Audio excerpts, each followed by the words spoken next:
Hello friends, मैं कंचन आपका अपने चैनल पे बहुत बहुत स्वागत करती हूँ। और आज हम अध्याय 3 के अंतर्गत पढ़ेंगे ग्रामीण क्षेत्र पे शासन चलाना। तो आइए इस अध्याय में देखते हैं कि किस तरह से कंपनी ने ग्रामीण क्षेत्र में शासन किया। यहाँ पे सबसे पहले हम देखते हैं इस चित्र को। ये जो चित्र दिया हुआ है ये चित्र है 1765 में रॉबर्ट क्लाइव मुगल बादशाह से बिहार और उड़ीसा के दीवाने ग्रहण करते हुए यह प्रक्रिया यहाँ पे की जा रही है। अब हम देखते हैं कंपनी दीवान बन गई, कंपनी को दीवानी मिल गई बिहार और उड़ीसा की। तो उसके बाद से देखते हैं इसमें फिर उसके आगे क्या होता है। ये दिया है कि 12 अगस्त 1765 को मुगल बादशाह ने ईस्ट इंडिया कंपनी को बंगाल का दीवान तैनात कर दिया। इस बात की पूरी संभावना है कि यह घटना मुट्ठी भर अंग्रेजों और हिंदुस्तानियों की मौजूदगी में ही रॉबर्ट क्लाइव के तंबू में घटी होगी, लेकिन ऊपर दिए गए चित्र में इस घटना को एक भव्य समारोह के रूप में दिखाया गया है। यह चित्र उस चित्रकार ने बनाया है जिसे रॉबर्ट क्लाइव ने अपने जीवन की यादगार घटनाओं को चित्रित करने का जिम्मा सौंपा था। बंगाल की दीवानी हाथ आ जाना अंग्रेजों के लिए निश्चय ही एक बड़ी घटना थी। दीवान के तौर पर कंपनी अपने नियंत्रण वाले भूभाग के आर्थिक मामलों की मुख्य शासक बन गई। अब वो दीवान बन गई तो मुख्य शासक ये हो गई कंपनी। अब उसे अपनी जमीन का शासन चलाने और आमदनी को व्यवस्थित करने का रास्ता ढूंढना था। कैसे वो उसका शासन कर सके, इसके लिए उसे एक ऐसा रास्ता ढूंढना था जिससे कंपनी के बढ़ते खर्चों को पूरा करने के लिए काफी आमदनी जुटाई जा सके। व्यापारिक कंपनी के नाते उसे यह ख्याल भी रखना था कि वो अपनी जरूरत की चीजें खरीदती व बेचती भी रहे, क्योंकि व्यापारिक कंपनी थी। समय के साथ साथ कंपनी को यह भी समझ में आने लगा कि उसे सावधानी के साथ आगे बढ़ना होगा। बाहरी ताकत होने की वजह से उसे उन लोगों को भी शांत रखना था जो गांव देहात में पहले शासन चला चुके थे, जिनके पास अभी भी काफी ताकत और सम्मान था। तो ऐसे जो लोग स्थानीय सत्ता में रह चुके थे उन्हें नियंत्रित करना तो जरूरी था ही, लेकिन उन्हें खत्म नहीं किया जा सकता था, क्योंकि वो बिल्कुल खत्म नहीं कर सकते हैं क्योंकि वो पहले से वहां पे शासन करते आ रहे हैं। तो यह काम कैसे हो, इस अध्याय में हम देखेंगे कि कंपनी ने ग्रामीण इलाकों को उपनिवेश कैसे बनाया, आय के संसाधन कैसे जुटाए, लोगों के अधिकार किस तरह तय किए और मनमाफिक मसलों की भी की खेती कैसे कराई, मनमाफिक जो फसल थी उनको। तो कंपनी की आमदनी देखते हैं कि कंपनी दीवान तो बन गई थी लेकिन अभी भी खुद को एक व्यापारी ही मानती थी। कंपनी भारी भरकम लगान तो चाहती थी, लेकिन उसके आकलन और वसूली की कोई नियमित व्यवस्था करने में हिचकिचा रही थी। उसकी कोशिश यही थी कि वह ज्यादा से ज्यादा राजस्व हासिल करे और कम से कम कीमत पर बढ़िया व सूती या रेशमी कपड़े खरीद सके। इसी कारण 5 साल के भीतर बंगाल में देखें तो कंपनी द्वारा खरीदी जाने वाली चीजों का कुल मूल्य दोगुना हो चुका था। 1865 से पहले कंपनी ब्रिटेन से सोने और चांदी का आयात करती थी। 1865 से पहले वो सोने चांदी का आयात करते थे, उसी के बदले सामान खरीदते थे और इन्हीं चीजों के बदले सामान खरीदती थी। तो अब बंगाल इकट्ठा होने वाले पैसे से ही निर्यात के लिए चीजें खरीदा जा सकती थी। अब बंगाल उसको दीवानी मिल गई तो वहां से जो उनको आय का साधन होता था उसी से सामान ये खरीद लेते थे अपने लिए। जल्दी ही यह जाहिर हो गया कि बंगाल की अर्थव्यवस्था एक गहरे संकट में फंसती जा रही है। कारीगर गांव छोड़कर भाग रहे थे क्योंकि उन्हें बहुत कम कीमत पर अपनी चीजें कंपनी को जबरन बेचना पड़ता था। जबरदस्ती वो उससे कम कीमत पे खरीदते थे। किसान अपना लगान नहीं चुका पा रहे थे, कारीगरों का उत्पादन भी गिर रहा था। खेती क्या हो रही थी, खेती की दशा भी बिल्कुल चौपट हो रही थी, बिल्कुल दयनीय दशा में कृषि कार्य भी हो रहा था। यह दिया है कि ग्रामीण क्षेत्र पर शासन चलाना, ये एक चित्र दिया है ग्रामीण क्षेत्र का। यहाँ दे रहे कि ग्रामीण कार्यकलाप भी चौपट हो रहे थे और 1770 में पड़े अकाल, 1770 में एक भीषण अकाल पड़ा बंगाल में। तो इसमें क्या हुआ, 1 करोड़ लोग लगभग मर गए। इस अकाल में लगभग एक तिहाई आबादी ही समाप्त हो गई बंगाल की। ये चित्र दिया है चार्ल्स कार्नवालिस का, जिस समय अस्थायी बंदोबस्त लागू किया गया। उस समय कार्नवालिस ही भारत का क्या था, गवर्नर जनरल। देखिए खेती में सुधार की जरूरत क्या थी, क्योंकि अकाल के बाद फिर सुधार करने की आवश्यकता पड़ी। तो अर्थव्यवस्था संकट में थी, तो क्या कंपनी अपनी राजस्व आय के बारे में अस्वस्थ रह सकती थी? कंपनी के ज्यादातर अफसरों को यह लगने लगा कि जमीन में निवेश करना और खेती में सुधार लाना भी जरूरी है। यह काम किस तरह किया जा सकता था? इस सवाल पे 2 दशकों तक बहस भी चली। आखिरकार कंपनी ने 1793 ईस्वी में अस्थाई बंदोबस्त, ये महत्वपूर्ण तथ्य है कि उसने 1793 में अस्थाई बंदोबस्त लागू किया कंपनी ने, और इस बंदोबस्त की शर्तों के हिसाब से राजाओं और तालुकदारों को जो जमींदार थे, तो जमींदारों के रूप में उनको मान्यता दे दी गई और उन्हें किसानों से लगान वसूलने और कंपनी को राजस्व चुकाने का जिम्मा सौंप दिया गया। अब राजस्व वसूल करेंगे जमींदार, जो राजा या तालुकदार थे उनको जमींदार बना दिया गया। अब वही वसूल करेंगे लगान किसानों से और कंपनी को भी राजस्व देंगे। तो उनकी ओर से चुकाई जाने वाली राशि अस्थायी रूप से तय कर दी गई। अस्थायी रूप से कि इसका मतलब यह था कि भविष्य में कभी उसे इजाफा नहीं किया जाना था, या अंग्रेजों को लगता था कि इससे उन्हें नियमित रूप से राजस्व मिलता रहेगा। यदि कृषि कार्य भी नहीं सही हो रहा है तो अभी वो फिक्स कर दिया गया अस्थायी है, तो उतना ही उनको लगान देना पड़ेगा। आगे दिया है कि जमींदारों को जमीन में सुधार के लिए खर्च करने के प्रोत्साहन मिलेगा। उन्हें लगता था कि क्योंकि राज्य की ओर से राजस्व की मांग बढ़ने वाली नहीं थी, इसलिए जमींदार बढ़ते उत्पादन से फायदे में रहेंगे, क्योंकि वो अस्थायी कर दिया गया है। उनको अंग्रेजों को लगान सिर्फ उतना ही देना है। तो अब जो और ज्यादा फसल उपज होगा या उत्पादन बढ़ेगा, तो उस पे जो अधिक लगान होगा वो जाएगा जमींदारों के पास। इससे समस्या क्या हुआ? अस्थायी बंदोबस्त या अस्थायी कर प्रणाली कर दी गई, तो इसे देखते हैं। देखिए इसमें दिया है कि मगर अस्थायी बंदोबस्त ने भी समस्या पैदा कर दी। क्यों? क्योंकि कंपनी के अफसरों ने पाया कि अभी भी जमींदार जमीन में सुधार के लिए खर्चा नहीं कर रहे हैं। जमीन में सुधार के लिए खर्च तो कर नहीं रहे हैं। असल में कंपनी ने जो राजस्व तय किया था वह इतना ज्यादा था कि उसको चुकाने में जमींदारों को भारी परेशानी हो रही थी। जो जमींदार राजस्व चुकाने में विफल हो जाता था, उसकी जमींदारी छीन ली जाती थी। बहुत सारी जमींदारियों को कंपनी बकायदा नीलाम कर चुकी थी, छीन चुकी थी उन जमींदारों से। 19वीं सदी के पहले दशक तक हालात बहुत बदल चुके थे और बाजार में कीमतें बढ़ी, धीरे-धीरे खेती का विस्तार होने लगा। इससे जमींदारों की आमदनी में तो सुधार आया, लेकिन कंपनी को कोई फायदा नहीं हुआ, क्योंकि कंपनी तो हमेशा के लिए राजस्व तय कर चुकी थी। अब वह राजस्व में वृद्धि नहीं कर सकती थी। लेकिन जमींदारों को अभी भी जमीन की बेहतरी में कोई दिलचस्प नहीं थी। उनमें से कुछ तो बंदोबस्त के शुरुआती सालों में ही अपनी जमीन गंवा चुके थे। जो बचे रह गए थे, अब उन्हें भी बिना परेशानी और निवेश का आगे देखते निवेश के बिना परेशानी के उनको अपना कार्य करना पड़ता था। इसमें गतिविधि दिया है, इसको हम छोड़ते हैं। आगे हम देखते हैं यहाँ पे कि बिना दिए खतरा उठाए आमदनी की उम्मीद दिखाई दे रही थी। अब तक जमींदार किसानों को जमीन देकर उनसे लगान वसूल करते थे। उन्हें जमीन में सुधार की परवाह नहीं थी। बस जमीन दे के किसान अपना उस पे फसल उगाते थे और उससे वो बस लगान वसूल करना था। ये नहीं देखना था कि उस उपजाऊपन है या नहीं, भूमि में क्या और सुधार किया जा सकता है, क्या उनको सुविधाएं दी जाए ताकि कृषि कार्य अच्छे किया जा सके। दूसरी तरफ गाँवों में किसानों की यह व्यवस्था बहुत दमनकारी दिखाई दी। किसान को जो लगान चुकाना था वो बहुत ज्यादा था और जमीन पर भी उसका अधिकार सुरक्षित नहीं था। जमीन पे आधिपत्य तो जमींदारों का ही था और लगान बहुत भर-भर के देना पड़ता था किसानों को। तो लगान चुकाने के लिए अक्सर महाजन से उधार उनको लेना पड़ता था, ऋण से ग्रसित रहते थे। अगर वो लगान नहीं चुका पाते थे तो उसे पुश्तैनी जमीन से बेदखल भी कर दिया जाता था। ये सारी समस्याएं थी। इसके बाद ये हम देखते हैं महल। महल दिया है कि ब्रिटिश राजस्व दस्तावेजों में महल एक राजस्व इकाई थी। महल यह एक गांव या गांवों का एक समूह होती थी, यानी एक राजस्व इकाई है और यहाँ से वो लोग अपना क्या करते थे, लगान वसूल करते थे। आगे आती है एक नई व्यवस्था। इसमें देखते हैं, देखिए यहाँ दिया है कि 19वीं सदी की शुरुआत में ही 19वीं शताब्दी में इसके शुरुआत में ही कंपनी के बहुत सारे अधिकारियों को इस बात का यकीन हो चुका था कि राजस्व बंदोबस्त में दोबारा बदलाव लाना जरूरी है। जब कंपनी को शासन और व्यापार के अपने खर्चे चलाने के लिए पैसे की जरूरत हो तो वह अस्थायी रूप से राजस्व तय करके काम कैसे चला सकती है। बंगाल प्रेसिडेंसी के उत्तर पश्चिमी प्रांतों, इस इलाके का ज्यादातर हिस्सा अब उत्तर प्रदेश में है, के लिए होल्ट मैकेंजी नामक अंग्रेज ने एक नई व्यवस्था तैयार की, जिसे 1822 में लागू किया गया।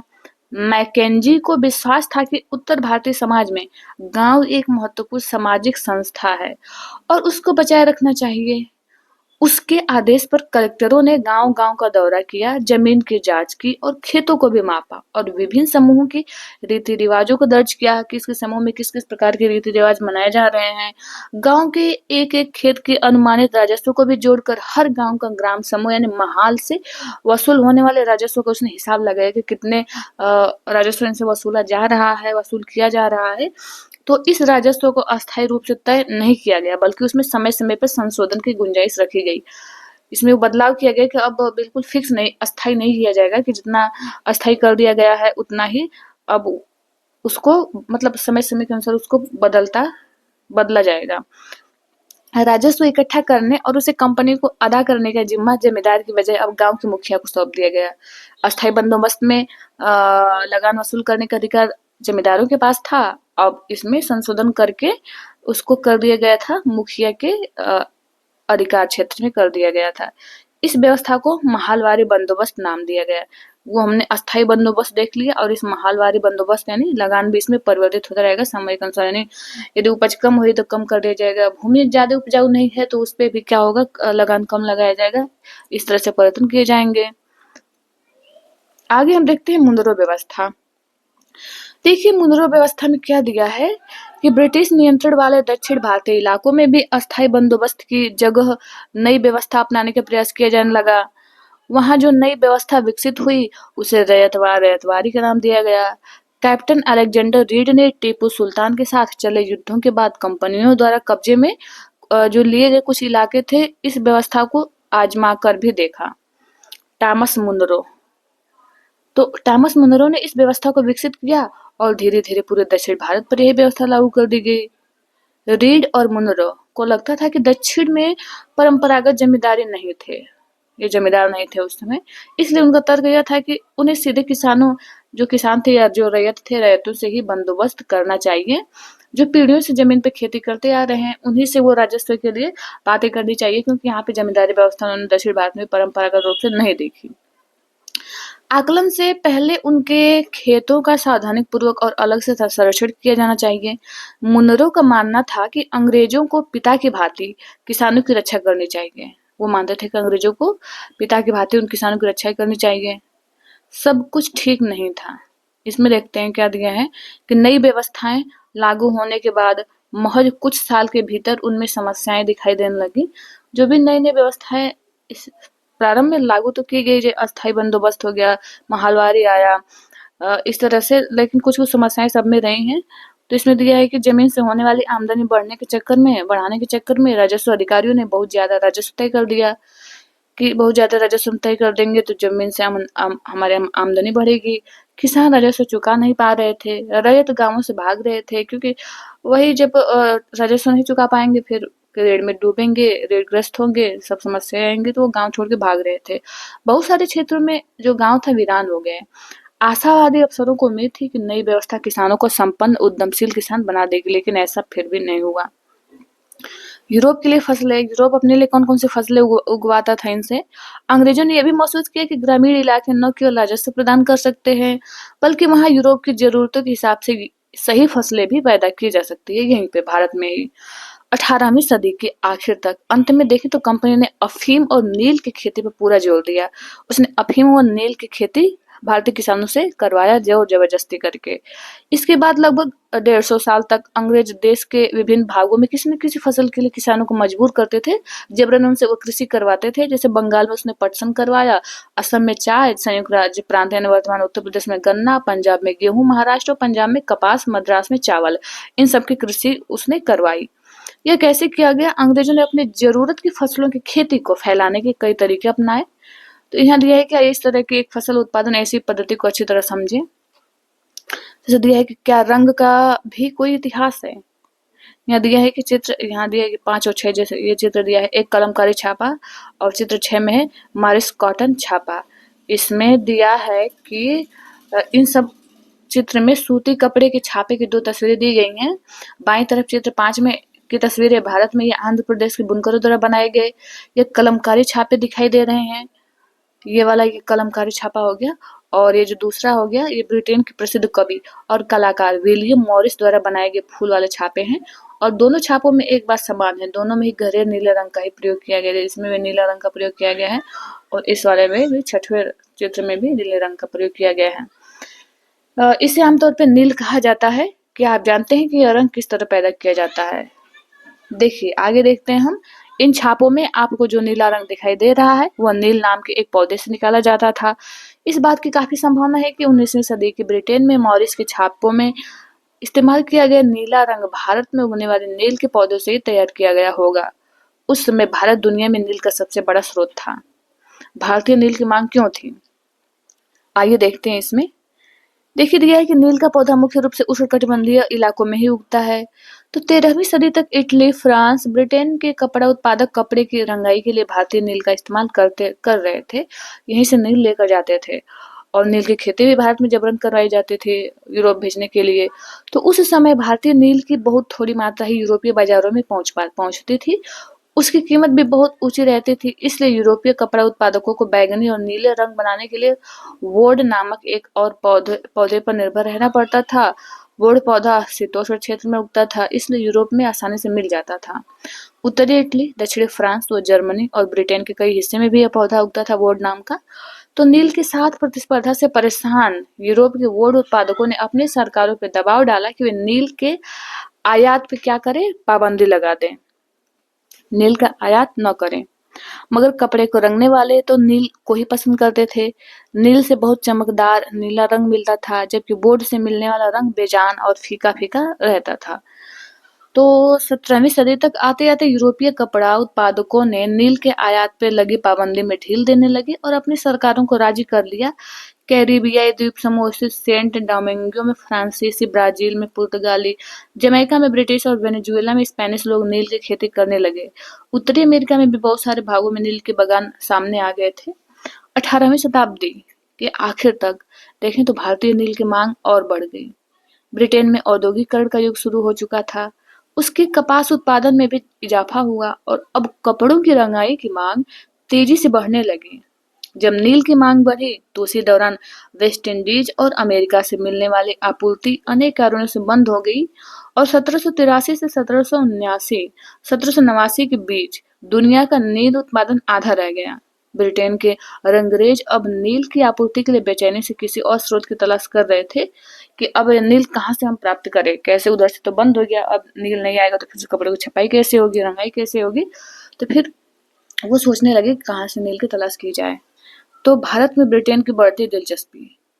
देखिए यूरोप में नील की मांग तो बढ़ रही थी, तो मांग को देखते हुए ईस्ट इंडिया कंपनी ने क्या किया, भारत में नील की खेती बढ़ाने के रास्ते ढूंढने लगी कि भारत में नील की खेती की जाए ताकि यूरोप में इसकी सप्लाई की जा सके।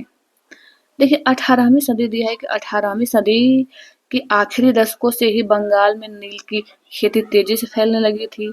बंगाल में पैदा होने वाला नील दुनिया के बाजारों पे छा गया था और 1788 में ब्रिटेन द्वारा आयात किए गए नील में भारतीय नील का हिस्सा केवल लगभग 30% था। 1810 में ब्रिटेन द्वारा आयात किए गए नील में भारतीय नील का हिस्सा क्या था, 95% हो चुका था। 1810 में जो भारत से नील का आयात करने का हिस्सा था वो 95% बढ़ चुका था। जैसे जैसे नील का व्यापार फैला, कंपनी के अफसर और व्यावसायिक एजेंट नील के उत्पादन में पैसा भी लगाने लगे। इसका व्यापार बढ़ रहा है, लाभ बढ़ रहा है। तो समय बीतने के साथ कंपनी के बहुत सारे अधिकारियों ने नील के जैसे समय बीता तो जो कंपनी के अधिकारी थे उन्होंने नील के अपने कारोबार पे ध्यान देने के लिए अपनी नौकरियां भी छोड़ दी कि नील की खेती की जाए, यहाँ से बहुत ज्यादा प्रॉफिट हो रहा है। भारी मुनाफे की उम्मीद में स्कॉटलैंड और इंग्लैंड के बहुत सारे लोग भारत आए और उन्होंने नील के बागान लगा लिए। जिनके पास नील के पैदावार के लिए पैसा नहीं था उन्हें कंपनी और नए नए बैंक कर्ज भी देने को तैयार रहते थे कि हाँ हम देंगे, नील के बागान लगाइए, खेती करिए। नील की खेती कैसे होती थी, देखिए मुख्य दो तरीके दिया है, एक तो निजी और एक रैयत। निजी यानी निजी खेती की व्यवस्था में बागान मालिक खुद अपनी जमीन में नील का उत्पादन करते थे, तो वह जमीन खरीद लेते थे या दूसरे जमींदारों से जमीन भाड़े पे ले लेते थे और खुद उस पर नील की खेती करते थे और मजदूरों को काम पे लगाकर नील की खेती करवा लेते थे। निजी खेती की समस्याएं क्या थी, तो आइए देखते हैं निजी खेती की समस्याओं में हमें देखने को मिलता है कि जो बागान मालिक थे, बागान मालिकों को निजी खेती का क्षेत्रफल फैलाने में मुश्किल आ रही थी। नील की खेती केवल उपजाऊ जमीन पर की जा सकती थी और ऐसी जमीनों पर आबादी पहले ही बहुत ज्यादा थी। यहाँ वहाँ छोटे मोटे खेत ही उनके हाथ लग पाते थे, तो नील की खेती करने के लिए उन्हें बड़े बड़े भूखंडों की जरूरत भी पड़ती थी। बड़े बड़े भूखंड पे ही वो नील की खेती करेंगे। तो क्योंकि बहुत पे जनसंख्या रह रही थी, जो उपजाऊ उपजाऊ भूमियां हम देखने को देखें तो जो उपजाऊ भूमि पहले से उस पे आबादी निवास कर रही थी, इसलिए छोटी छोटी भूमियां उनको मिल पा रही थी। तो इस तरह जमीनें उन्हें कहाँ से मिल सकती थी? उन्होंने नील की फैक्ट्री के इर्द गिर्द पट्टे पे जमीन लेने के प्रयास किए। वहां के किसानों को हटवा भी दिया। इससे टकराव और तनाव भी पैदा हुआ। इसके बाद नील की खेती के लिए ये सारी समस्याएं हमें देखने को मिला। मजदूरों का इंतजाम करना भी आसान नहीं था। बड़े बागान के लिए बहुत सारे मजदूरों की जरूरत होती थी। मजदूरों की जरूरत भी सबसे ज्यादा उसी समय होती थी जब किसान धान के खेत में व्यस्त थे। वो धान की खेती करते थे तो उसमें अपना कार्य करें, और इधर नील की खेती के लिए जरूरत पड़ जाती थी उनकी। तो बड़े पैमाने पर निजी खेती के लिए बहुत सारे हल बैलों की भी भारी जरूरत पड़ती थी। और तो अब नील खेती के लिए, क्योंकि ग्रामीण क्षेत्रों में हल बैलों से ही खेती की जाती थी, तो उनकी जरूरत पड़ती थी। 1 बीघा नील की खेती के लिए 2 हल चाहिए होते थे। इसका मतलब था कि अगर किसी बागान मालिक के पास 1000 बीघा जमीन है, उसे 2000 हलों की जरूरत पड़ती। हलों की खरीदना, उनका रख रखाव करना एक बड़ी समस्या थी। किसानों से भी हल नहीं मिल सकते थे। उन्हें अपने लिए ही इन चीजों की जरूरत होती थी। जिस समय नील उत्पादकों को जरूरत होती थी, उसी समय किसानों के हल बैल भी चावल के खेतों में व्यस्त रहते थे। ये सारी समस्याएं थी। 19वीं सदी के आखिर तक देखें तो बागान मालिक निजी खेत का क्षेत्रफल फैलाने में हिचकिचाते थे। इतनी सारी समस्याओं का कौन सामना करे? इस व्यवस्था के तहत नील की पैदावार वाली 25% से भी कम जमीन आती थी, और बाकी जमीन रैयती व्यवस्था के अंतर्गत यानी 25% पर नील निजी माध्यम से किया जाता था। और दूसरा जो बच गया 75%, तो इसमें वो रैयती व्यवस्था के अंतर्गत नील की खेती की जाती थी। यहाँ पे दिया है, देखिए बीघा। बीघा क्या है? बीघा जो है जमीन का एक माप है। ब्रिटिश शासन से पहले बीघे का आकार अलग अलग होता था। बंगाल में अंग्रेजों ने इसका क्षेत्रफल करीब 1/3 एकड़ तय कर दिया था। ये 1/3 एकड़ भूमि को हम क्या कहेंगे? 1 बीघा कहेंगे। वर्तमान समय में हम देखते हैं बीघा में मापा जाता है भूमि को। अब देखते हैं हम रैयतों की जमीन पर नील की खेती। मैंने निजी व्यवस्था में देखा, अब रैयती व्यवस्था में देखते हैं। देखिए यहाँ दिया है कि रैयती व्यवस्था के तहत बागान मालिक रैयतों के साथ एक अनुबंध यानी पट्टा कर लेते थे, सट्टा कर लेते थे, और कई बार वे गांव के मुखियाओं को भी रैयतों की तरफ से समझौता करने के लिए बाध्य कर देते थे। जो अनुबंध पर दस्तखत कर देते थे, जो अनुबंध एक होता था उस पे दस्तखत कर देते थे, उन्हें नील उगाने के लिए कम ब्याज दर पे बागान मालिकों से नगद कर्जा भी मिल जाता था। जो करते थे नील उगाने के लिए, तो उनको कम ही दाम पे या कम ही कहें कि कर्ज मिल जाता था उनको। इस आधार पे देखिए कर्जा लेने वाले रैयत को अपनी कम से कम 25% जमीन पर नील की खेती करनी होगी। यानी जो उनके पास जितनी भी खेती है, खेती करने के लिए जो भूमि है, उसके हिस्से पे वो 25% पर यदि नील की खेती करते हैं, तो उनको क्या होगा? कर्ज लेने मतलब कर्ज उनको मिलेगा, वो भी कम कीमत पे। बागान मालिक बीज और उपकरण मुहैया कराते थे, जबकि मिट्टी को तैयार करने, फिर बीज बोने, फसल की देखभाल करने का जिम्मा काश्तकारों के ऊपर ही रहता था, जो अपनी खेती पे करते थे। आगे है कि जब कटाई के बाद फसल बागान मालिक को सौंप दी जाती थी, तो रैयत को नया कर्ज मिल जाता था।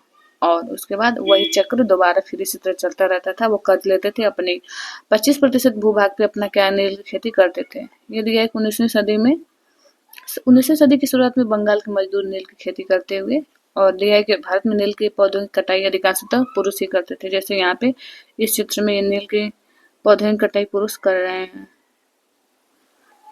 ये है नील की खेती। आगे हम देखते हैं नील का उत्पादन कैसे होता था। यहाँ पे दिया है, ये ग्रामीण क्षेत्र है।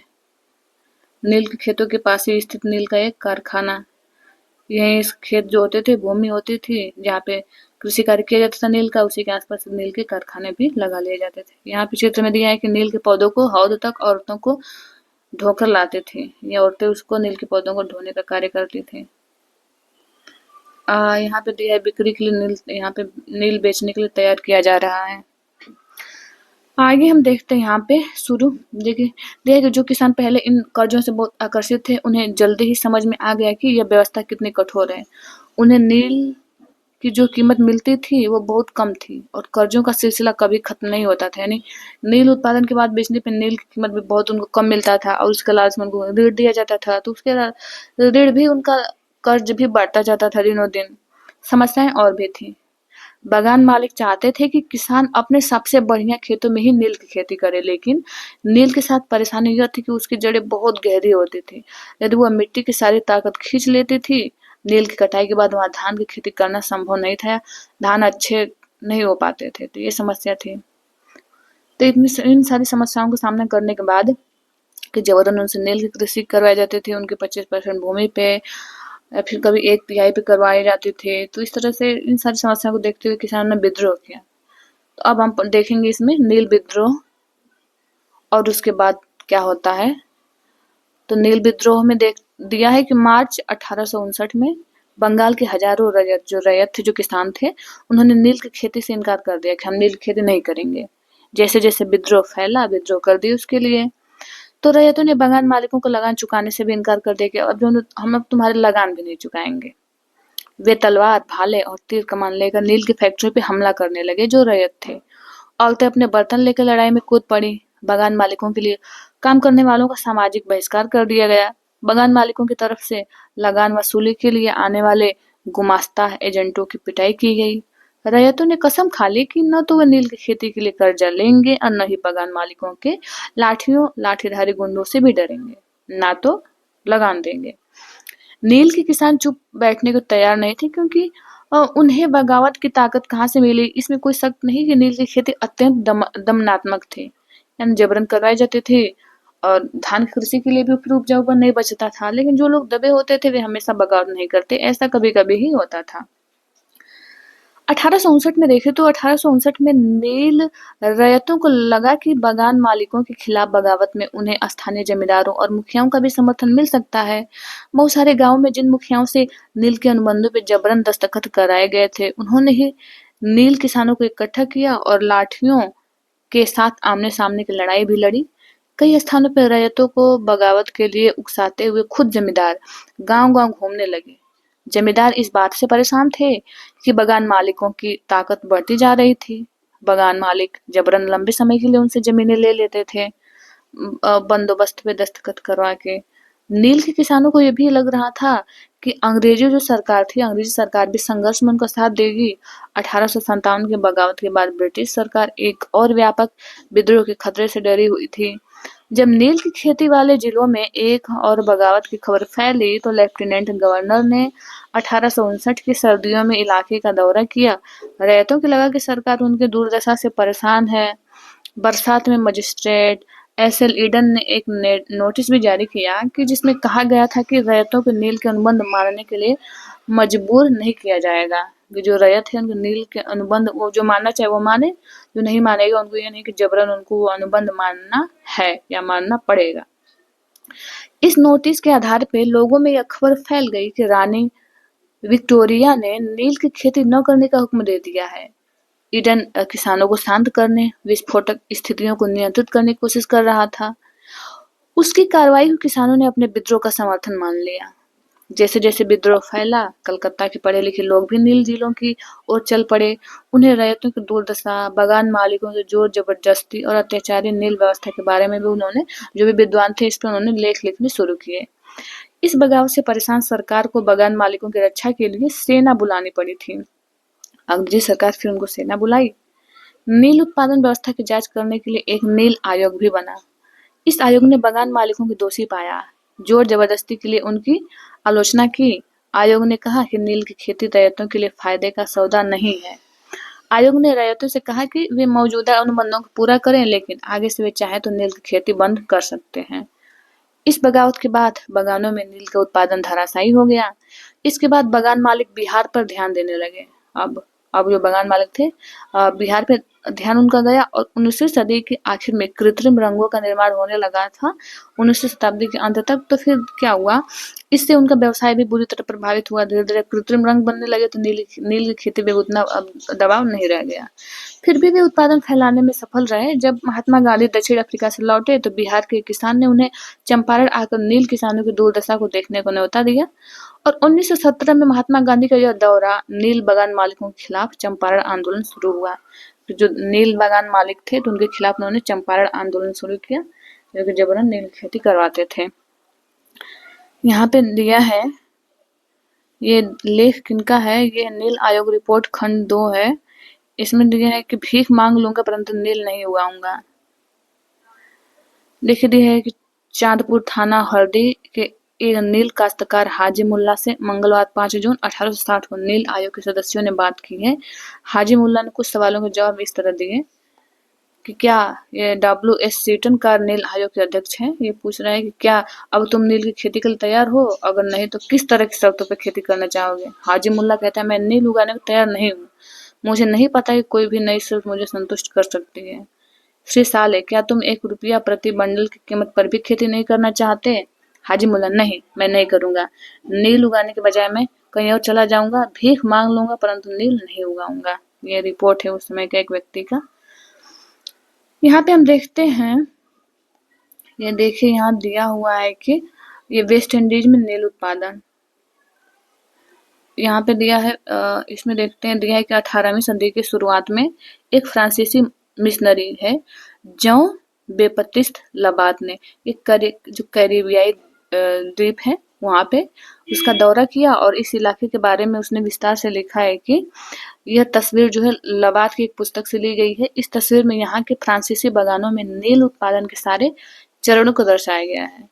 बाएं सिरे पे आप देख सकते हैं कि गुलाम मजदूर नील के पौधे को सेटलर वाट में डाल रहे हैं और एक और मजदूर एक मशीनी चरखी से घोल घुमा रहा है और दाएं से 2 मजदूर नील की लुगदी को बोरों में भर के सुखा रहे हैं। यानी ये नील कैसे उगाना है, नील कैसे तैयार किया जाता है, उसकी प्रक्रिया यहाँ पे दी गई है। इस प्रकार से इनको यहाँ पे नील तैयार किया जा रहा है। ये कैरिबियाई द्वीप समूह स्थित बागानों में नील का उत्पादन।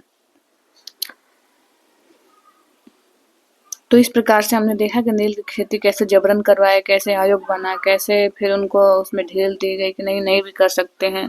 फिर नील पे महात्मा गांधी को बुलाया गया चंपारण में उस दशा को देखने के लिए। और फिर ये है वेस्ट इंडीज में नील उत्पादन किस प्रकार से किया जा रहा है। तो हम मिलते हैं नेक्स्ट वीडियो में। आपसे हम्बल रिक्वेस्ट है कि इस चैनल को सब्सक्राइब कर लें, अपने दोस्तों को भी शेयर करें। ये वीडियो देखने के लिए आप लोगों का बहुत बहुत धन्यवाद।